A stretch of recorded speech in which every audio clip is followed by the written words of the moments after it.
Mr. Davies, Vancouver Kingsway, seconded by Mrs. Booton-Sweet, moves for leave to introduce a bill entitled An Act to Amend the Canada Elections Act, Voting Hours. This motion is deemed adopted. The Honourable Member for Vancouver Kingsway. Thank you, Mr. Speaker. I rise to introduce a bill that I believe will improve democracy by expanding access to voting in Canada.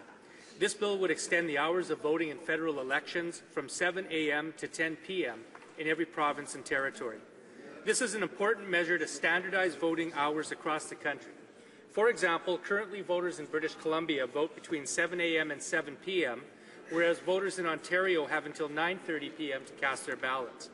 More importantly, this bill would improve the ability of every Canadian to exercise his or her democratic choice by extending the time period in which to cast a ballot. Voter turnout in federal elections has been declining steadily since the mid-1980s. In the most recent federal election, voter participation was only 61%. There are many reasons for declining turnout, but one of them is certainly the barriers people face to voting. Canadians lead lives that are busier than ever. There are single parents and families with two working parents. There are seniors who must rely on others to get them to the polls.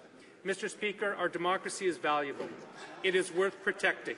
Expanding voting hours is a small but important step, and I hope all members of the House will support it, with special thanks for seconding this to my colleague, the member from Hochelaga. Thank you.